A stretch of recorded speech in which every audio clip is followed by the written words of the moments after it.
Great work, you guys. And I just want to give a big shout out to the tech team. These guys and girls have been building this system. We're saying it's kind of like they're trying to fly an airplane and then build the airplane at the same time. So today they pulled it out with 4 minutes to spare. So send out a comment, give them a big shout out, say, hey, thanks for all your hard work. They are sweating it over here. So, the band was killing it today too. Thanks, you guys. That was fantastic. So I want to start my little bit with asking you a question that says, what does spiritual adulting look like? You ever thought about it? Or maybe we'd use the word spiritual maturity or spiritual growth. Have you ever sat down and just defined that? Chances are you probably haven't. But actually, I think you might have. You see, probably about once every month or so, I'm at a party or I meet some new friends or friends of friends, and we're out hanging out, and then somebody inevitably says, oh, Vince is a pastor.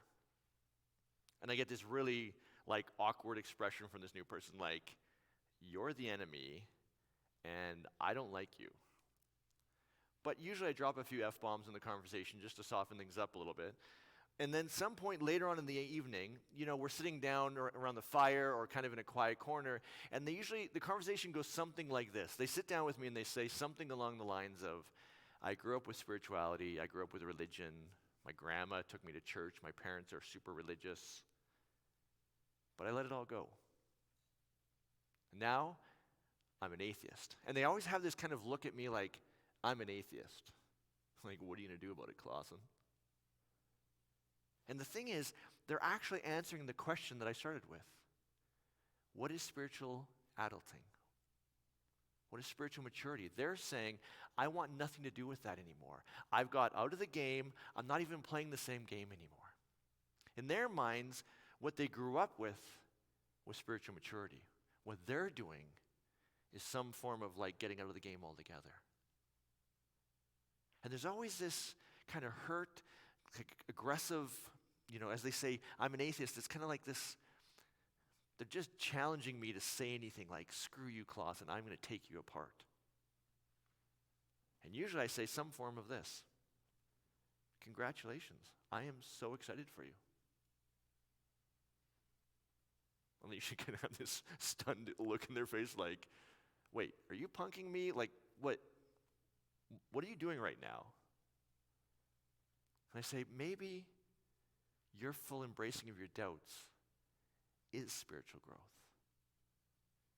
is spiritual adulting. You see, I think we have this idea in our heads that holding on to a faith that we see in church, a faith that we see in our families, a faith that we see in people around us, holding on to that faith without any doubts, that's the pinnacle of spiritual maturity. But what if that's not? What if your doubts and your expressions of difference and looking at different ways of doing your spirituality, what if that is spiritual maturity? So if you've ever sat around and thought to yourself, man, I am screwing this thing up, or I wish I had faith like so-and-so, or, they're telling me I'm doing it all wrong, and that I don't understand what's going on here, and if I held on to my faith, everything would be all right. If you've been in there, if you've had that conversation with someone, and I've had a million of them, I want to invite you to this next series. Because it's going to take that idea and flip it totally on its head. And challenge you to see spirituality and your spiritual growth in a completely new light, a light that will challenge you, a light that will force you to grow deeper than you've ever been, and give you more purpose than blind faith could ever do. So starting next week, come back on the stream and check it out. It's called Spiritual Adulting. If you have any questions, Vince at Friend Church, Jeff at Friend Church, we'll see you there. Take it away, Vince. Well, good morning. Welcome to Friends Church Live, the online version. I like checking in on the app. I like to see who's at church with me. So whether it's Facebook Live or it's YouTube Live, say hi. I know that some of you, like Jody Hartung, you're watching from Saskatchewan right now. Hi, Jody. Miss you. Love you. Listen, my name is Vince. Welcome to the Spiritual Gym today. And If you've never heard that term, spiritual gym, think of it like this. We come here Sundays, whether it's in person like 2 months ago or now, and a really thoughtfully crafted message from Vince or Jeff will be created, and weeks in advance, months in advance sometimes, also that us, as we listen, we can wrestle with that message. And the beautiful thing about Friends Church is there is no one way. There's just a way. And so how you wrestle with your own spiritual journey, this is a really safe place to do that. And that's why we call it the spiritual gym. Vince or Jeff will give a message that will really push the boundaries of your thoughts and ideas and what faith means to you and what it could mean. And there, like I said, there is no one way, but it is an incredibly safe way to explore that. So just like a spiritual gym, there's the physical gym where we go and we work out. And I go to Anytime Fitness. And I go in there and mind you, I don't wrestle anybody in the gym. I'm there to challenge my level of fitness. And when I go to the gym, I pay $55 a month. And here at Friends, if this was a in real life event, we would have this black box at the front of the church, and people would make their contributions for that Sunday or for that month or whatever. Because we're live, that box is removed from our program. That box represents about $600 a week, $2,400 a month, and you do the math on that. That income for Friends Church, we're self-funded, just like Anytime Fitness, just like the gym I work out at, is completely self-funded. That black box, that revenue is completely absent from our income stream, and that's what participates in making this all that this is. Our AV team, our music, our pastor, our leadership, all these different things comes from that. So when we go to a gym, one thing that we can do, if we're not a full-on member, we can do a drop-in fee. And a drop-in fee at my gym doesn't exist because that's the way Anytime Fitness is built. But let's say you go to Gold's Gym or you go to Good Life Fitness. There's a drop-in fee. It's probably about $20. The beautiful thing is you can pay whatever you want here for a drop-in fee. You can pay whatever you want as a pre-authorized giver. And by the way, thank you for being a pre-authorized giver. You can pay whatever you want. But the challenge with my gym is if you don't have $55 a month, you can't go to that gym. If you only have 54, you can't go. You have to have 55. And if you don't have 20, you can't do the drop-in. You have to have 20. You can't have 19. So whatever the number is, it doesn't matter. The reality here at Friends is it can be anything. And that black box is a contributor to the health and welfare of our community so that we can make our community stronger in faith. And that's what we're asking for you to do, is find a way, just a little bit of this or that, and contribute to, if this is meaningful to you, if this is allowing you to stretch your faith and make it stronger, then please, we would ask you to join us in contributing to our cause. Thank you. We love you. Don't forget to check in wherever you are. We'd love to find out how far this message is going. Have a great day. Thank you, Vince. Good morning, everyone. Glad you are tuning in. Yes, we did have some multimedia challenges, and the tech team salvaged the live stream, but you won't see any of my notes kind of popping up while I'm talking this morning. Just want to kind of warn you in advance. If you're wanting to be able to support Friends Church, you can go to our app, Friends Church Calgary. You can search it up in your app store if you don't have it, and you can contribute online. That has gone a long way in helping us cover the black box deficiencies. Anyways, really happy to be here. Gorgeous day outside. Hopefully you are maybe sitting out on your deck with your laptop in front of you or your phone, listening along.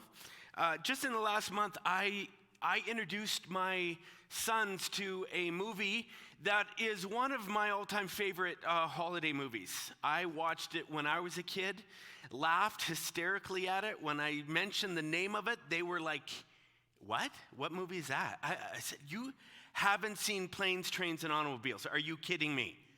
John Candy, Steve Martin, no? They're like, "No, never seen it." I said, "Oh, you're sitting down right now. We are watching this great movie." It's so hilarious. Steve Martin, he plays this high-strung marketing executive, and he just wants to get home for Thanksgiving. He's been on a big, long business trip, but life is conspiring, and every time he turns around, he can't get home. He ends up serendipitously partnered with John Candy, this big kind of oof of a guy, happy-go-lucky, but he's this shower ring salesman, and well-meaning guy, but so annoying. And you could have picked two different characters teaming up. And over the course of this weekend trip to get home, everything that's possibly going wrong is going wrong.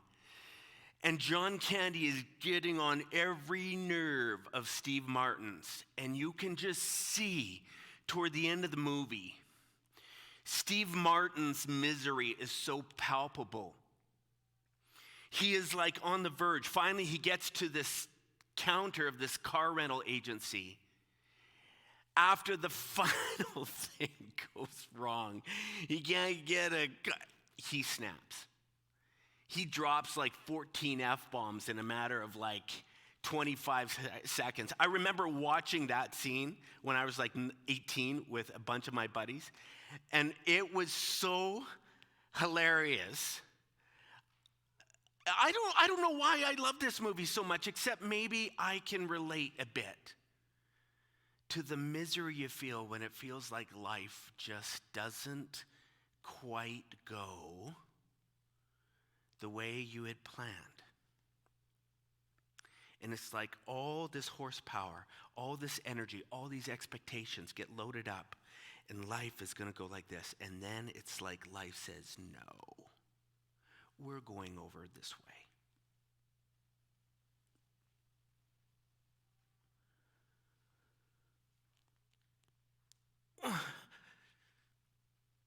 And then again, and then again.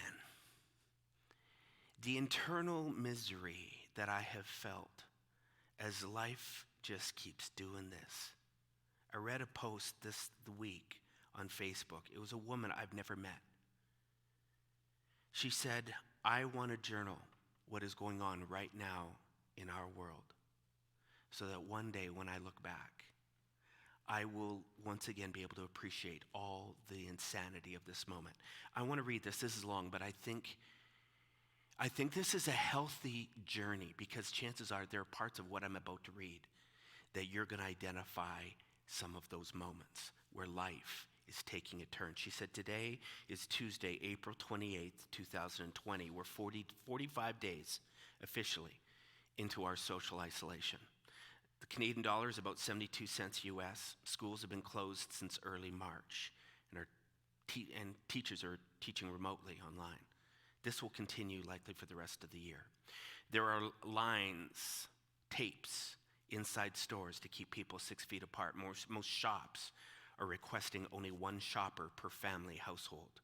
Bars and restaurants are only for home delivery and pickup. Parks, beaches, walk-in places are not accessible to the public. All sports competitions have been canceled. All festivals and entertainment events have been banned. There will be no Stampede, no Calgary Stampede this year for the first time in a century. Weddings, family celebrations, birthdays, they've all been canceled. Funerals limited to immediate cohabitants. People can only do drive-by parades to celebrate birthdays. Young kids can't understand why they can only see their grandparents or other extended family and friends on a screen or through a window. Hugs and kisses are rarely given. Places of worship are closed or online. Shortage of masks and gloves in hospitals. There are fewer ventilators than there should be. People are wearing masks. Some places even require that you wear them in order to enter. People are even making their own for sale or for donation to medical facilities. Hand sanitizer, antibacterial wipes, anything Lysol or Clorox is in short supply and limited per person. Almost all countries have closed their borders. Fines are being issued to people not following social distancing protocols. Fines of $1,200 to $2,000. No one is traveling for leisure. Airports are empty. Tourism has the worst crisis in history. Any of that have pinched you over the last 45 days?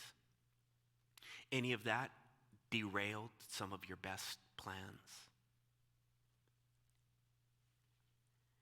Life has left many of us feeling like Steve Martin, just trying to get home for Thanksgiving. And every time we turn around, I'm standing in some Home Depot line outside thinking, So much for my 15-minute trip to the hardware store. Let's be honest, though. It don't take a pandemic to feel life conspiring, does it? Someone close to you all of a sudden starts developing some kind of emotional issue. Maybe your kids start struggling, can't sleep. Maybe they're not eating properly, or they're having problems with school. Someone in the family begins a new relationship that you're not approving of. Maybe it's something financially that's cropped up. Car starts acting up. Animal has to get taken to the vet. Oh, it's like one bill after the next that you're not expecting. You drive up to that grocery store and all of a sudden you realize, holy smokes, settle in. This is going to be a long day. Within milliseconds, this voice inside you, it starts getting twisted. Louder and louder, it starts speaking in our heads. You've got to be kidding me. No, this can't be happening. For frick's sake, throw me a bone here, all right? I just need this. This is ridiculous. The voice just getting wound up in our heads. Very quickly, we descend into internal misery. Have you felt the voice? Have you heard your voice talking lately? What kind of things is it saying? What kind of things is it just bothered by? I was standing in a Costco line the other day. And while I'm bothered, it was cool out. I'm watching some people who seem to be having the time of their lives. They're laughing. They're joking with, we're all standing so far apart, but this one guy, he's telling stories to people he doesn't even know. He's just having a good time. It's like he could be out there all day for all I know. Have you ever noticed some people that seem impervious to some of these problems that we're experiencing?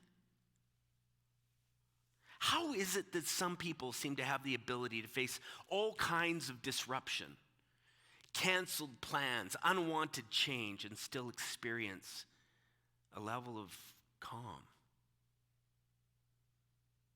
peace, laughter, joy? How is it that some people do that in the middle of times like we're experiencing? That's what I want to talk about this morning.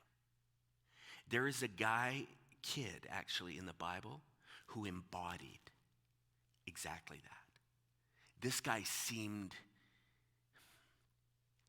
to have developed something to be able to be impervious to life conspiring.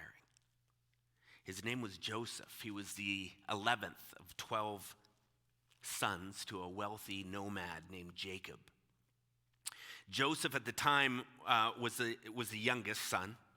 He's 17 years old when the story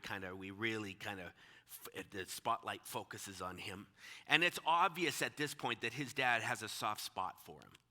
Amongst all the other brothers, his dad is looking at Joseph and saying, man, I hate to say this, but man, you are pretty special. He gets him this nice coat. And Joseph hasn't asked for the special treatment, but he's getting it. And then one night he has this dream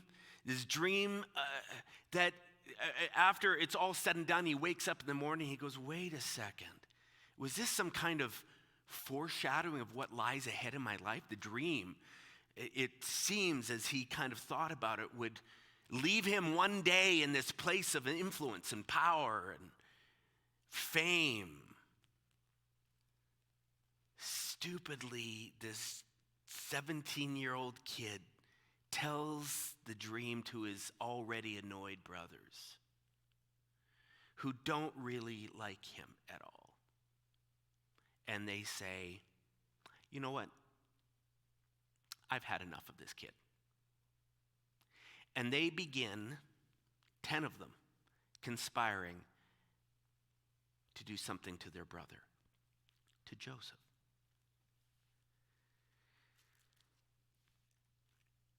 They were going to kill him, but then they decided, nah, you can't kill your brother. So they sold him to some slave traders. They thought, well, that's a little bit better than killing him, and they told their dad that he got killed by a wild animal. And so at 17, Joseph gets sold and carried away to Egypt, where he would begin a new life apart from the love of his father, from everything he had known. Can you imagine being sold as a slave, not having even done anything, like anything really wrong? You just happen to be loved by your dad, and boom, now you're in some foreign country just trying to survive. But somehow Joseph just kind of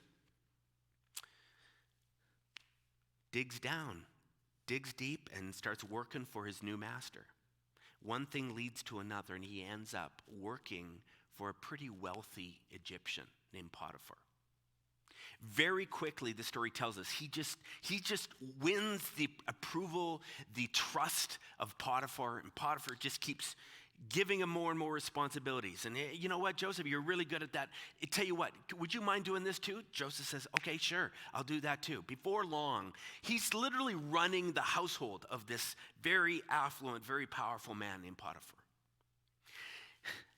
He had a really bad chapter there, but man, things have turned around for Joseph. Joseph's like, yeah, and things are going good. And then one day, Potiphar's wife comes in and starts putting the moves on him.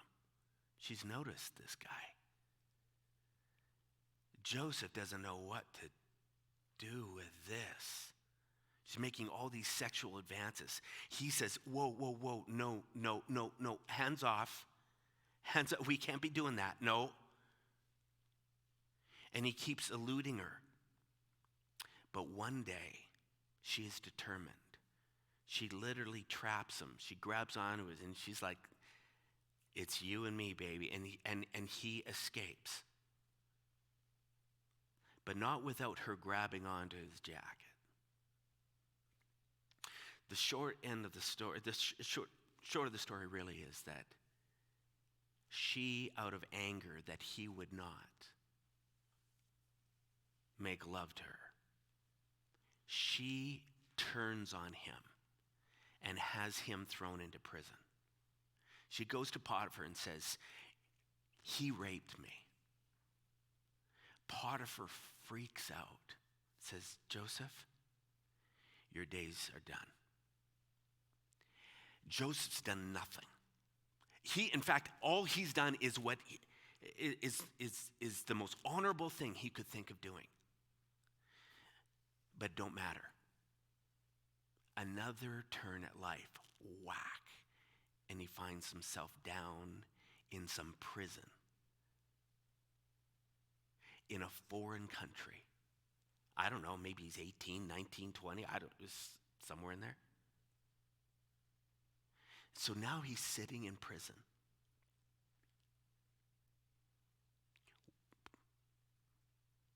You would think the voice in his head would just be freaking out, wouldn't you? Like, what would you be thinking? You've done nothing wrong, and you find yourself jailed unjustly. He had every reason to be twisted up, but the story tells us that instead, he just started kind of making the best of it, hanging out. Before long, the warden of the prison starts saying, man, this guy, he's something else. You know what? I kind of trust this guy. Hey, Joseph, you know what? Would you mind helping me? We need these cells cleaned. And, over here, would you mind just watching them? Before long, Joseph has worked himself up in the prison to being one of the right-hand men of the wardens in prison. So while he's down there, two of the kings, of Pharaoh's servants, kind of his assistants, they get put in prison. We don't know all the story, but they they get thrown into prison. Joseph knows his way around. He starts talking up with them. You would think Joseph at this point would be bitter. He's just looking at him going, hey guys, what's going on? They begin telling him the story. He says, hey, you know what? I think I can help you. Without getting into all the details, Joseph helps them. In fact, he gets them sprung out of prison. Well, he's still locked up unjustly. He's getting these two king's servants unlocked. So they're getting ready to leave, and he goes, hey guys, hey, would you mind? I know you're going to go back up. You're going to see the Pharaoh. You're in a good place. Could you just throw a word out there for me? Kind of get me out of here? And they look at me and say, of course, Joseph. We would love. Of course we will. We'll get you out right away. So Joseph's like, whew, good. So meanwhile, he goes back to cleaning cells, but days go by. And then weeks go by. And then months go by. The story tells us that those guys that told him, yeah, we'll get you out of here, they forgot all about him. We don't even know how long it was in between that point and the point when Joseph finally got out of prison. But we know this. Joseph was in prison unjustly for between, they say estimates are 10 to 13 years.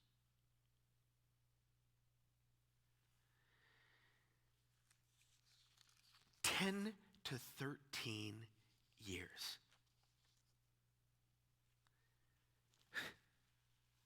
By every imaginable measurement, Joseph's plans in his life have been completely derailed.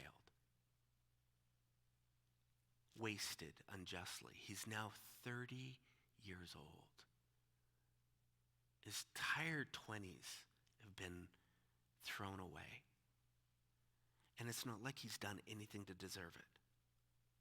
What's really interesting to me is throughout the entire storyline, we never hear any complaint, any misgivings of Joseph. Not toward the system, not toward his former boss, not toward the woman who had him locked up, not toward his brothers who had him sold into slavery. He hasn't looked at his dad and said, Dad, I can't believe you haven't chased me. He hasn't looked even toward heaven and said, God, why would you do this?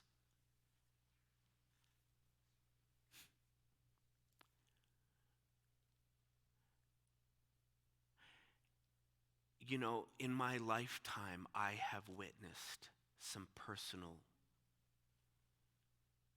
Josephs.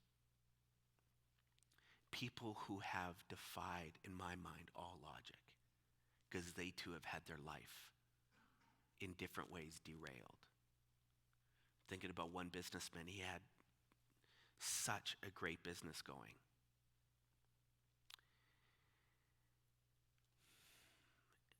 And a number of situations developed out of his control in very short order.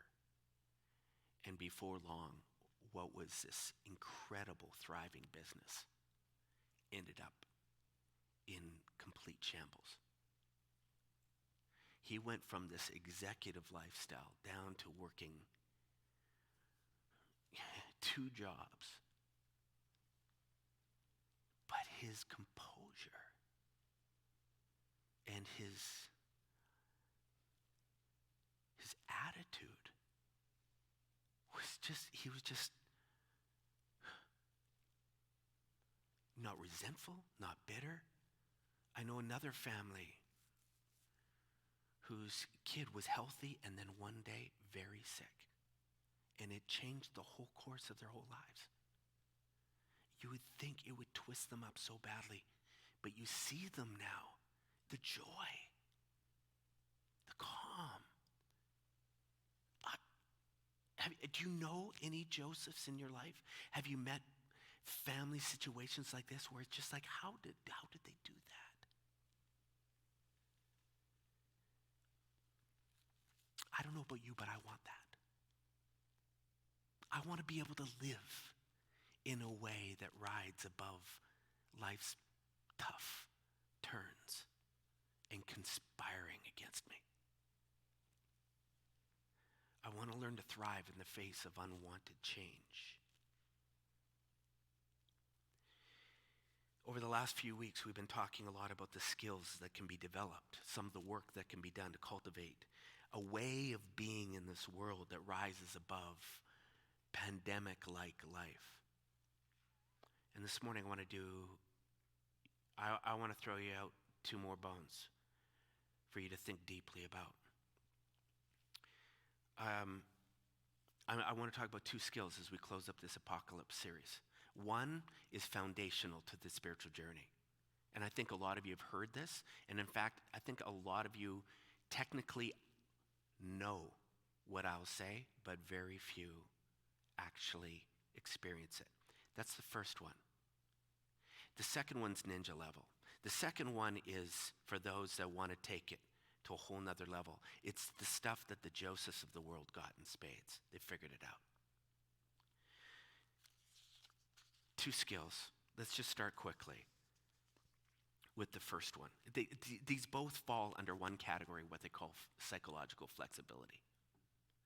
Stephen Hayes, well-respected author, he's done some TED Talks. You can Google him. He talks about this skill set, this competency of psychological flexibility. He says it's one of the number one predictors of human thriving in the middle of unwanted change. These two skills fall within this domain. The first skill set is that of being able to notice your thoughts. Just noticing them. I was talking with my dad the other day on the phone. He was sad. I could tell he was sad. We began digging into all that's going on in his life. He said, "Jeff, I haven't met with my group since about early February." He's been meeting with a group of guys every week for the last 25 years. This group of guys are tight. They encourage each other. They tell each other's stories. They pray for each other. It's just this real deep. I said, "Well, Dad, okay, so you can't meet at the restaurant that you always meet at, but could you go online? Could you do some like Zoom or some online platform to get together?" He went, "Nah. We're just going to wait. We're just going to wait it out until everything goes back to normal. We're just going to wait until everything goes back to normal." I could relate to that sentiment.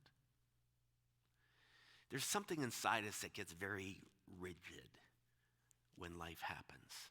We're not flexible, we're rigid. I just want what we had back. Can we just give me that back? And it's okay, I'll wait, but give me that back. This is what you call psychological inflexibility. I'm looking at Dad and going, "But Dad, we don't know what the normal is going to be. We don't know how long it might be before you ever get to do that again. Some of these guys are pretty old." I'm like, time's ticking. No, locked down. Stephen Hayes, a renowned clinical psychologist, he calls his posture resisting. We resist change. I remember talking with a guy, he was a big planner.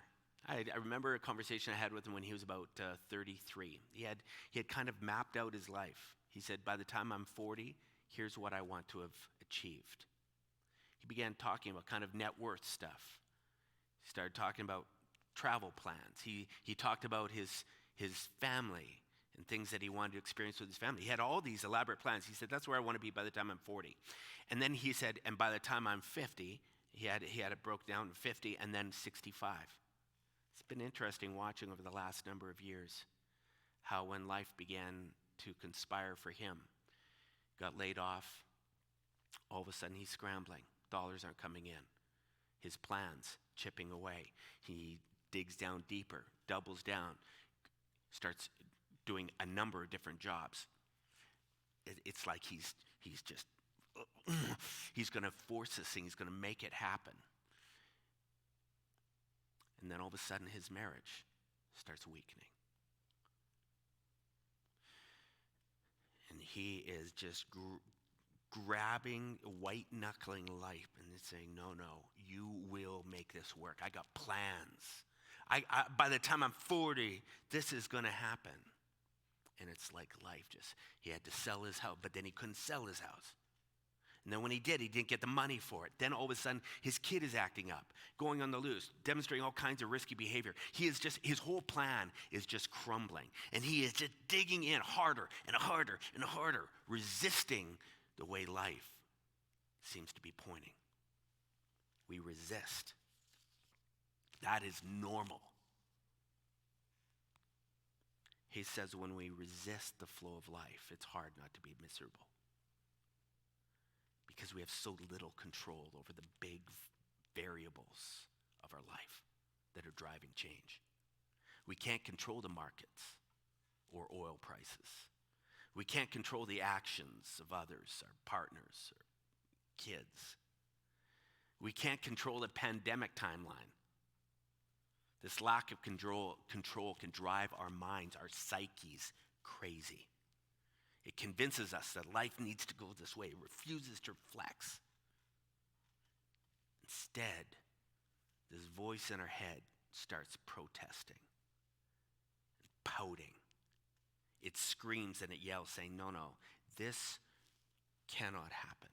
Or this is not fair. This is not going to be good. I hate this. There's resistance. Psychological rigidity. The first step to moving towards psychological flexibility, to the Joseph way of being, is being able to just notice the resistance inside. Notice your thoughts. Most of the time, we don't notice what we're thinking. Most of the time, we are just fully bought into whatever it is our minds are saying. You're standing in line. You've been in line for who knows how long, and you watch a guy come running from his car straight to the front of the line. And he's bobbing and weaving. He's talking. You can tell he's smiling at people right at the front of the line. And you're looking down. And you're thinking, what is that guy trying to pull? Back of the line, buddy. But no, he's weaseling his way in. What's your mind saying in this moment? Wait a second, someone better tell that guy to get back here. If you're not even careful, you get so twisted in your head, you walk out of line. You say, honey, hold my spot. And you walk right down to that guy and you say, buddy, the line starts back there, pal. That's what the line does. That's what the thoughts in your head does. When you've bought in, you say, do something, say something. Then the guy starts saying, I'm sorry, man. My family and my kids are inside. I was just in there. I left my wallet in the car. I just came running out to grab my cousin.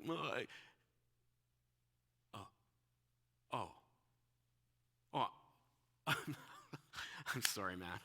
Hey, that's fine. You can,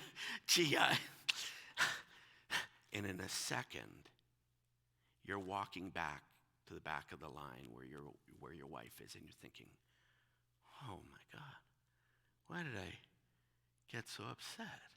Yeah, that's what happens when we become so identified with that twisted voice in our head. That's why Stephen Hayes says, you got to notice your thinking.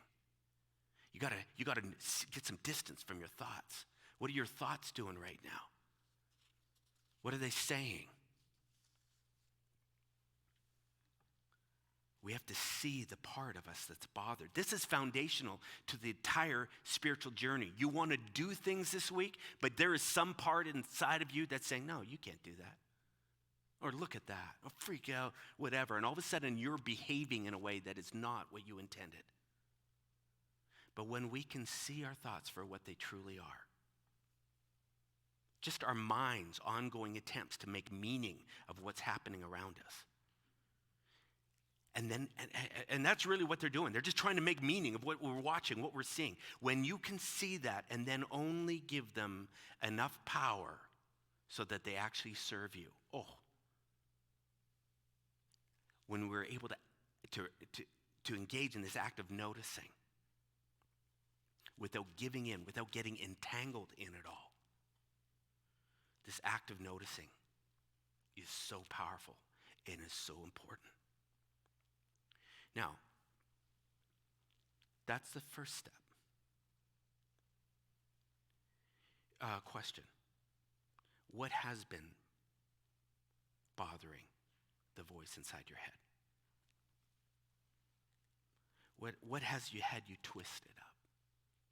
Just want to do a very quick exercise here before I move on to the final thing. Here's how it works. You want to get distance from your thoughts? You want to be able to notice what's going on before you all of a sudden get so wound up by what's going on in your head? Here's what you do.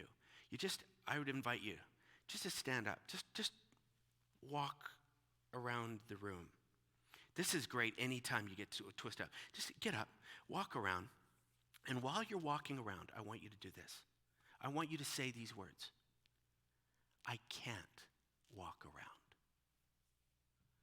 I cannot walk around this room right now while you walk around. Just say that to yourself. I cannot walk around the room right now while you walk around. You can just say, now if you're on the bus somewhere or whatever, you're listening to this podcast and people around, you wouldn't do this in your head. But if you're at home right now, I want you to practice. Every time you're getting ready to do something and something is protesting, I want you to just, while you're walking around, while you're in this moment, I cannot go and engage with my family. I am so stressed out about everything that's going on with the business right now. While you're saying that, I want you to get up and go and sit with your family.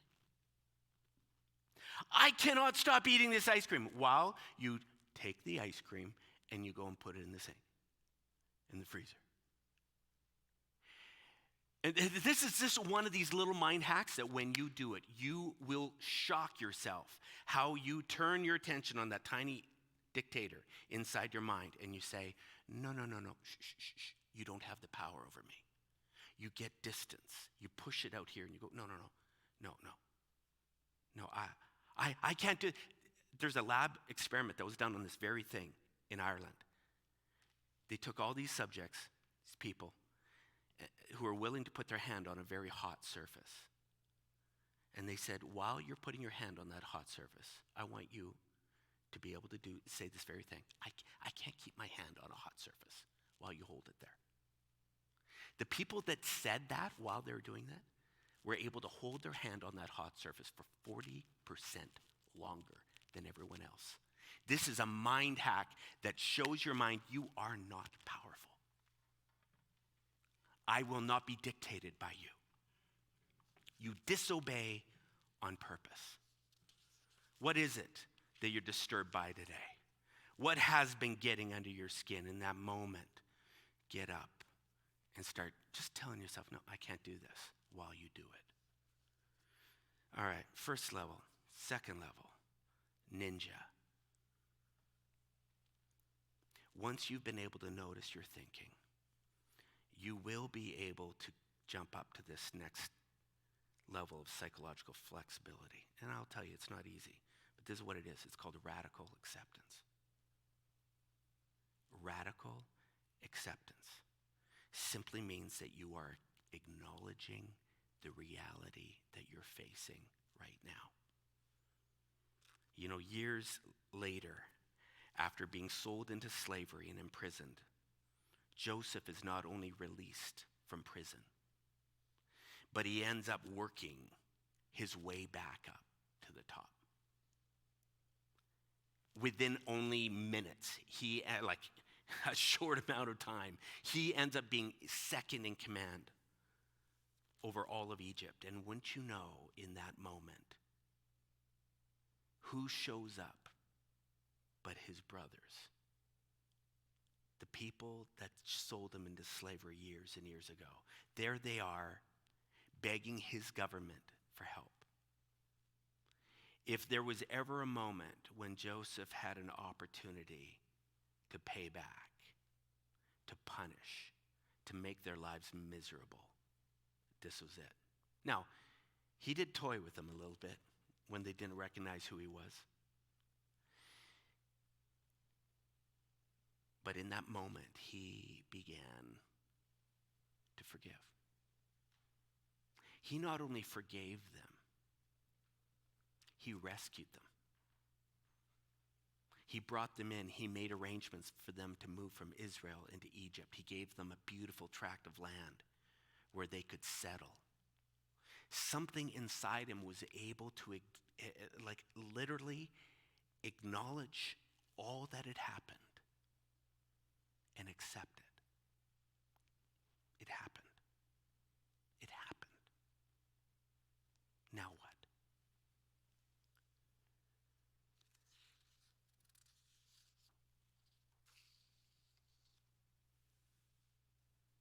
After all those years of suffering. Now, I'm pretty sure Joseph, he had never heard of the term psychological flexibility. But this story, this whole story in the Bible, and really in the Genesis, is all about psychological flexibility. It's all about him being able to hold his thoughts and his attitudes and his entitlements and his expectations in check. And then his ability to be able to find peace with all that's happened in his life, to be able to move on. Let me ask you something. How capable are you of accepting the things that have happened so far in your life, even recently, that might be happening right now? You know, just to be clear, acceptance doesn't mean throwing your hands up in the air and saying, whatever. Doesn't mean resignation. It doesn't mean, you know what, I'm not even going to try then, or I'm not even going to give a rip. No, it's not about that at all. Radical acceptance is actually the opposite of that. Once you are able to accept reality, it's then that you begin to consider how it is you might be able to change life going forward. Radical acceptance says, okay, this happened, or this is happening, or this is my reality. These changes to our industry are going to make it very difficult to make money now. That's the truth. This wage cut that I just experienced, honey, it means we're not going to be able to keep spending the way we've been spending. That's a fact. My child, according to what the doctor said today, has a learning disability. Our marriage is not in a good place. My mom doesn't have long to live. These are all just statements of fact. And when you can say them, you don't deny them, you don't resist them, you accept them. Then the question quickly becomes, okay, how are we going to handle this now? Practicing acceptance, radical acceptance, actually leads the way to the new normal. All right, what is the reality in your life right now? What is the unwanted change that perhaps you've been resisting? What is the thing you want to deny? What is the thing that's had you twisted up?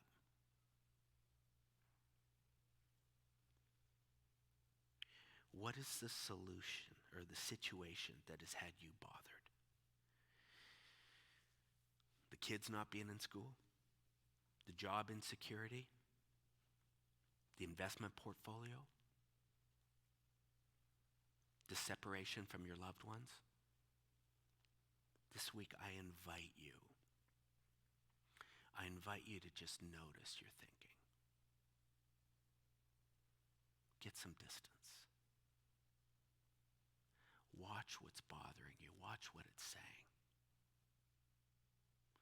And watch what happens then as you're just able to acknowledge it. Go, whoa, you are not happy about that. Thank you. But if you want to take it up even a notch, you want to step up into ninja level, into Joseph department, I want you to just look at it and say, yep, this is the way it is. And practice just accepting what has happened, acknowledging it. May you rise above. We're finished the Apocalypse series. We pray, our hope and our prayer has been that you have grabbed on to some of these tools to be able to live on another dimension in the middle of chaos. That your life is touching, it's infecting people with oozing with peace and joy. We hope that you'll take these tips and put them to work. Have a great week, everyone. We'll see you next week for the start of our spiritual adulting series. See you soon.